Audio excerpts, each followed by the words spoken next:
Γεια σας, θα αναφερθούμε σήμερα στις πλημμύρες που έγιναν στη Βαλένθια, στην Ισπανία, στην Πορτογαλία και στην Ιταλία πρόσφατα. Εδώ θα ήθελα να δείξω κάποια βίντεο που έχω βρει και βλέπουμε εδώ τουρκικά πλοία τα οποία αναφέρεται ότι είναι πλοία ηλεκτροπαραγωγής να βρίσκονται πριν τις πλημμύρες και μετά τις πλημμύρες και τα έντονα καιρικά φαινόμενα σε αυτές τις περιοχές που επλήγησαν. Εδώ βλέπουμε, λέει, στην Ιταλία, στην Ισπανία βρίσκονται αυτά εδώ τα πλοία, τα τουρκικά, για τα οποία το επίσημο αφήγημα είναι ότι παράγουν ρεύμα και δίνουν ρεύμα στις πληγήσεις περιοχές. Αλλά διάφοροι ερευνητές έχουν διαφορετική άποψη για αυτά εδώ τα πλοία τα τουρκικά. Βλέπουμε, λέει, Karadeniz Power Ship, λέει. Μήπως σχετίζονται με το HARP? Πώς μέχρι τώρα δεν τα είχαμε δει καθόλου αυτά τα πλοία? Είναι ένα εύλογο ερώτημα. Τώρα παρουσιάστηκαν στην Νάπολη εδώ και στην Ισπανία.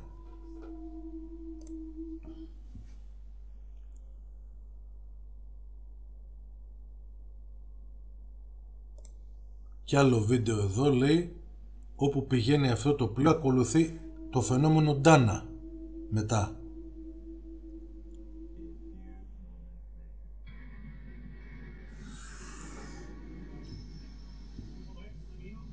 Τώρα σε αυτό δεν είμαι σίγουρος εγώ, απλά το αναφέρω. Τώρα θέλω να δείξω εδώ κάποια ραντάρ καιρού. Έχουν βρει ορισμένοι ερευνητές και παρατηρούνται παράξενες εδώ απεικονίσεις. Να, όπως εδώ στην Πορτογαλία, αυτός ο κύκλος εδώ είναι σαν να εκπέμπονται από κάπου συχνότητες. Αυτό ήταν 12-11, δηλαδή λίγο πριν ή την ημέρα που συμβαίνουν τα περίεργα καιρικά φαινόμενα. Εμφανίζονται αυτές οι απεικονίσεις εδώ. Οι ακτινωτοί κύκλοι ή σαν ακτίνες ή ολόκληροι κύκλοι. Και μετά βλέπουμε σχηματισμούς σύννεφων εδώ περίεργους που είναι σαν ψηφιδωτά, ας πούμε, σαν δεν είναι τα normal σύννεφα που έχουμε συνηθίσει. Εδώ αυτός ο κύκλος εδώ πέρα, πολύ περίεργος. Τι είναι αυτός ο κύκλος που απεικονίζει το ραντάρ καιρού? Τι είναι? Να μας πούνε τι είναι αυτός. Λοιπόν, πάμε σε άλλο σημείο.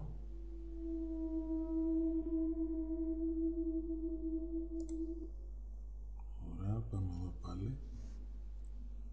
Μισό λεπτό τώρα. Πάμε σε ένα άλλο φαινόμενο με ραντάρ καιρού πάλι. Στην περιοχή μας, κοιτάξτε εδώ. Στη Λάρισα.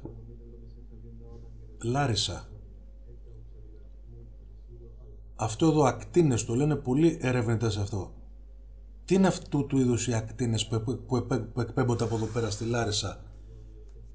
Μην ξεχνάμε τις μεγάλες πλημμύρες της Θεσσαλίας, ένα σεισμό στην Ελασσόνα και το σεισμό στο Άγιο Όρος, τους επανειλημμένους σεισμούς. Αυτές εδώ οι εκπομπές γίνονται των συχνοτήτων, όπως θα τις ονόμαζα εγώ, γίνονται στο διάστημα που συνέβησαν οι σεισμοί. Δεν το έχει εντοπίσει ένας μόνο ερευνητής αυτό. Και εδώ πάλι 9-11 HARP, φτάνουν οι ακτίνες και στο Άγιο Όρος και στη Θεσσαλονίκη. Βλέπετε εδώ, περίεργο. Λέει HARP στην Ελλάδα.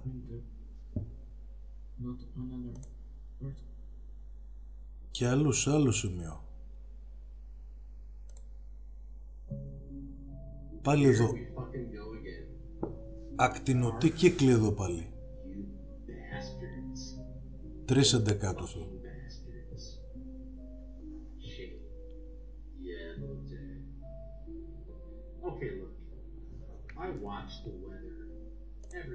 Λοιπόν, αντιλαμβάνονται πολύ τώρα, έτσι. Να δούμε εδώ και τις τοποθεσίες HAARP παγκοσμίως. Βλέπουμε φυσικά στην Αλάσκα αριστερά, Area 51, Long Island στην Αμερική, Πορτο Ρίκο, Βραζιλία, Περού, Νορβηγία, Ηνωμένο Βασίλειο, Ρωσία, Κίνα, Ιαπωνία, Αυστραλία, Ινδία. Αυτά εδώ είναι τα γνωστά, έτσι. Οι γνωστές τοποθεσίες. Πόσες άλλες υπάρχουν που δεν γνωρίζουμε?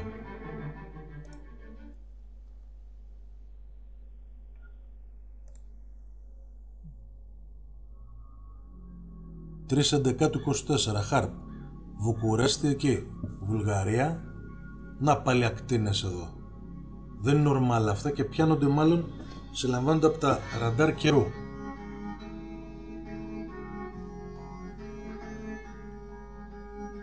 Δηλαδή ο καιρός τροποποιείται. Να το και εδώ πάλι στην Ελλάδα. Αυτό που λέγαμε πριν. 3/11. Μήπως δεν είναι τυχαίοι σεισμοί στο Άγιο Όρος? Και τα περίεργα φαινόμενα.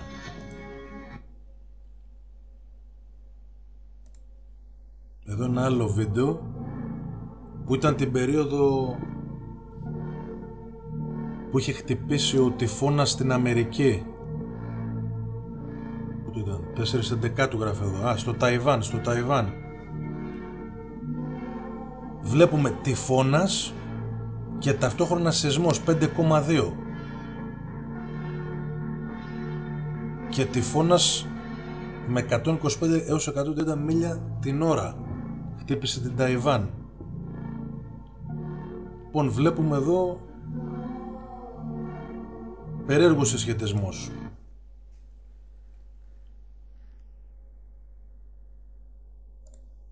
Ένα άλλο βίντεο εδώ πέρα, μια άλλη δημοσίευση που λέει το HAARP έχει πάρει φωτιά σε όλο τον πλανήτη. Αφρική, Ασία, Ευρώπη, Αμερική. Θα θάψουν τα πάντα οι άρρωστοι, κύματα 5 μέτρων σάρωσαν τις ακτές της Ταϊβάν. Ο τυφώνας Κονγκρέι φτάνει στο νησί. Ταυτόχρονα. Και εδώ είναι ο τυφώνας Λέσλι που είχε γίνει την ίδια στιγμή με τους τυφώνες στην Αμερική. Με τον τυφώνα Χελέν. Λοιπόν, πήγαινε προς τον Ατλαντικό αυτός, μετά γύρισε πίσω, πέρασε από Πορτογαλία και τα λοιπά και έφτασε μέχρι την Αγγλία όπου σταμάτησε.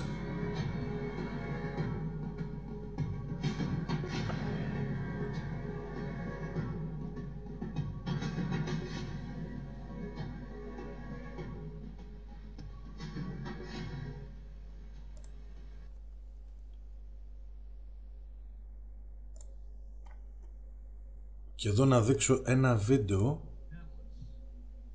από μια επιτροπή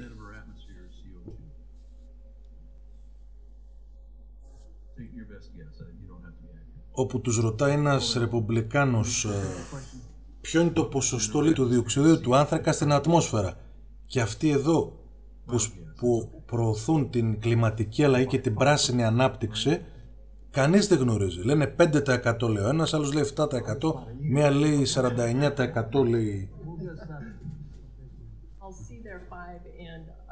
Suggests that we know that transportation causes 49% of CO2, so that's why we're all working. Λέει 49% του διοξειδίου του άνθρακα από τις μεταφορές.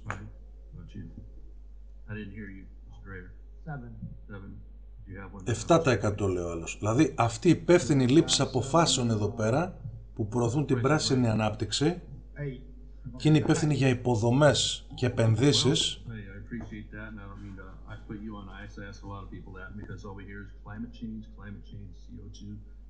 I heard a couple of you on the panel saying you're looking to change your vehicles to electric, even though we don't have the electric grid. And me as a farmer, I wouldn't be real happy about running out replacing $300,000, $500,000. Αυτός αναφέρει ότι είναι 0,04%. The answer is 0.04%. Not 1%, not half of a percent. 0,04% της ατμόσφαιρας δηλαδή είναι το CO2, το διοξείδιο του άνθρακα. Δηλαδή οι άνθρωποι αυτοί υπεύθυνοι δεν ήξεραν καν. Και όταν πάει λέει στο 0,02 πεθαίνει η ζωή στη γη. Άρα λοιπόν πού είναι το πρόβλημα με το διοξείδιο του άνθρακα που μας έχουν ζαλίσει και θα εφαρμόσουν μεγάλη φορολογία, υψηλή φορολογία για το διοξείδιο του άνθρακα? Όλο αυτό είναι παραπλάνηση, προπαγάνδα και εξαπάτηση. Αυτά ήθελα να αναφέρω. Παρακαλώ κάντε εγγραφή στο κανάλι και συνδρομή. Ευχαριστώ πολύ.